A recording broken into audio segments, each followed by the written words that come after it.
Hey guys, अस्सलाम वालेकुम वरहमतुल्लाहि वबरकातुहू। गाइस, आज हम लोग एक वीडियो देखने वाले हैं और उस वीडियो के ज़रिए से जानेंगे कि एक जर्मन साइंटिस्ट, एक जर्मन मेडिकल डॉक्टर जो कि खुदा के ऊपर यकीन नहीं रखता था। खुदा नाम की कोई चीज़ नहीं होती, ये सिर्फ़ एक कहानी है।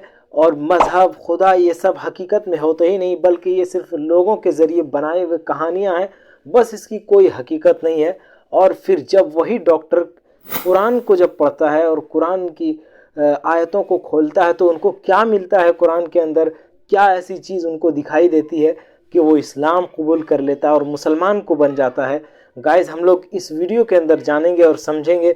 वीडियो में आखिर तक बने रहिएगा और हमारे साथ वीडियो को लाइक करिएगा, चैनल को सब्सक्राइब कर दीजिएगा और करते हैं इस वीडियो को स्टार्ट।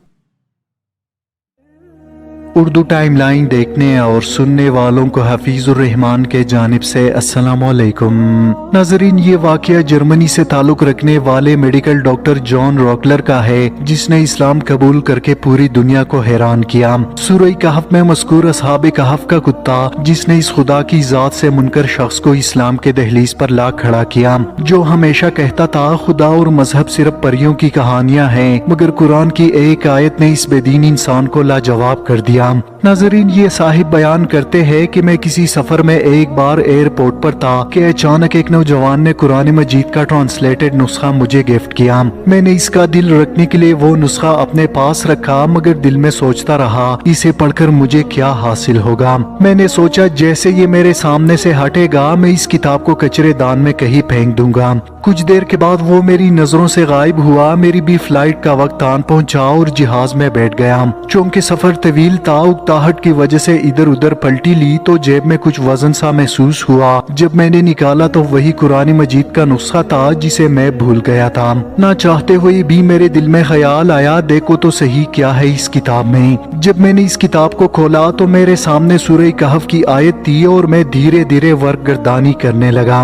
इस दौरान मैं अचानक दो ऐसी आयतों से गुजरा जिन्होंने मुझे ठहरने और गौर व फिक्र करने पर मजबूर किया। जहां अल्लाह ताला इरशाद फरमाते हैं, आप देखेंगे कि आफ्ताब बवक्ति तुलू इनके गार से दाई जानिब को झुक जाता है और बवक्ति गुरूब इनके बाई जानिब कतरा जाता है और वो इस गार के कुशादा जगह में है। दूसरी आयत जहां अल्लाह ताला फरमाते हैं, और आप ख्याल करते हैं कि वो बेदार है हालांकि वो सोए हुए थे। हम खुद इन्हें दाएं बाएं करवट दिलाया करते थे जबकि इनका कुत्ता भी चौकट पर हाथ पिलाए हुए था। नाजरीन, डॉक्टर कहते हैं इनका सोना और करवटें लेना समझ में आता है कि ये इसलिए जरूरी है ताकि इनके जिस्म अगर एक ही करवट रहेंगे तो खराब होने और जिस्म को मिट्टी खा जाने का खतरा है। मुझे इस बात से कुछ खास हैरत नहीं हुई, लेकिन इसके बाद मुझे जिस चीज ने सबसे ज्यादा हैरान किया वो इन सब का कुत्ता था, जिसके बारे में आया है कि इसने करवट नहीं ली बल्कि वैसे ही अपने दोनों बाजू फैलाए एक ही हालत में तकरीबन 309 बरस तक बैठा रहा, जबकि इसके जिस्म को कुछ भी ना हुआ, ना इसके जिस्म में जख्म लगे और ना ही बदबू पैदा हुई। इस आयत करीमा ने मुझे तहकीक करने पर मजबूर किया। जिस किताब को मैं एक बेमानी और फजूल किताब समझ रहा था, इसे पढ़ने में जो मजा था इसे बयान करना शायद मुमकिन नहीं। नाजरीन, इसके बाद इस आयत मुबारका पर इस जर्मन डॉक्टर ने अगले कई माह तक रिसर्च की। इसकी हैरत की इंतहा उस वक्त न रही जब तहकीक के बाद इसे मालूम हुआ कि कुत्ते की जिस्म में चमड़ी के नीचे एक किस्म का मादा निकलता है जिससे कुत्ता अगर जिंदा है तो इसका चमड़ा खराब नहीं होता,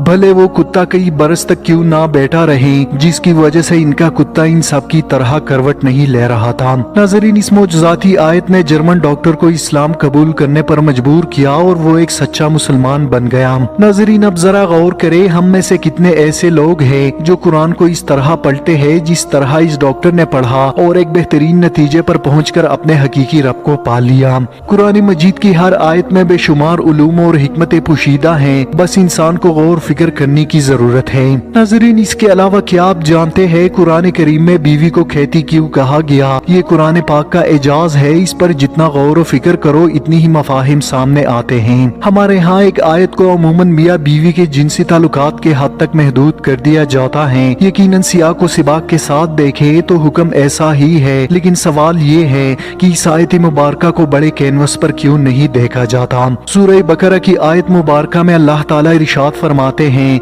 तुम्हारी औरतें तुम्हारी कहतियां है, जिस तरह चाहो तो अपनी खेती में जाओ। मगर सोचने की बात यह है कि आखिर कुरान ने यहाँ औरत के मामले में खेती की मिसाल क्यों दी। यह लफ्ज खेती ने मुझे सोचने पर मजबूर किया। ज़्यादातर उलमाए किराम यहाँ खेती की मिसाल औलाद से ताबीर करते हैं। ये बात बिल्कुल दुरुस्त है कि नस्ल इंसानी का फिरोग यानी औलाद औरत से है। जिस तरह बीज बोने पर खेती अनाज देती है, ऐसी ही औलाद का हुसूल औरत यानी बीवी से जुड़ा है। इसलिए अल्लाह ताला ने खेती की मिसाल दी।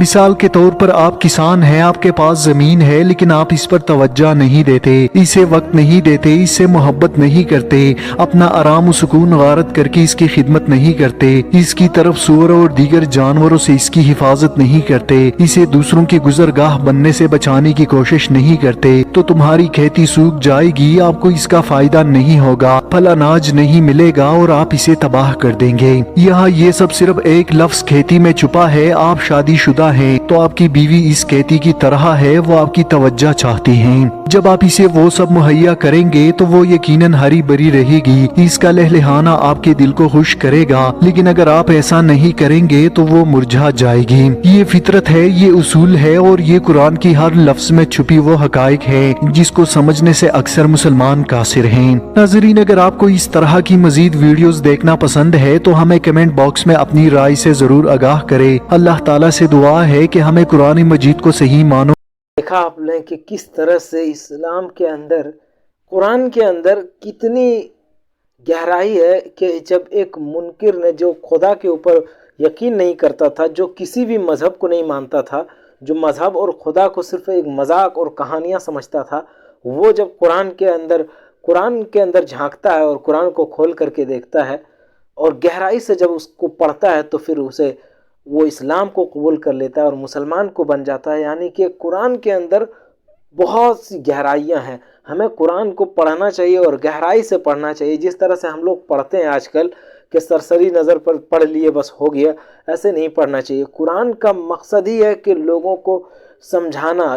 कुरान हिदायत का ज़रिया है। हम लोग कुरान को पढ़ेंगे और उसके अंदर क्या है उसको जानेंगे और समझने की कोशिश करेंगे, तभी हम लोग को फ़ायदा उससे मिलेगा। और जो मेरे गैर मुस्लिम भाई अगर इस वीडियो को देख रहे हैं या हमारी गैर मुस्लिम बहनें अगर इस वीडियो को देख रहे हैं तो फिर मैं उनसे कहना चाहूँगा कि ज़रूर आप एक बार कुरान को पढ़िए, उसके तर्जमा को पढ़िए और जानने और समझने की कोशिश करिए, ताकि आपको भी कुछ ना कुछ समझ में आए और आपको भी कुछ हकीकत, क्या सही में कुरान सच है या झूठ है या फिर क्या कुछ है, आप खुद उसको समझ सकें और फैसला कर सकें। गाइज, आपको पढ़ना चाहिए और कुरान को खोलना चाहिए, कुरान के अंदर झांकना चाहिए। हम लोग मिलेंगे अगली वीडियो में, तब तक के लिए अस्सलामु अलैकुम वरहमतुल्लाहि वबरकातुहू।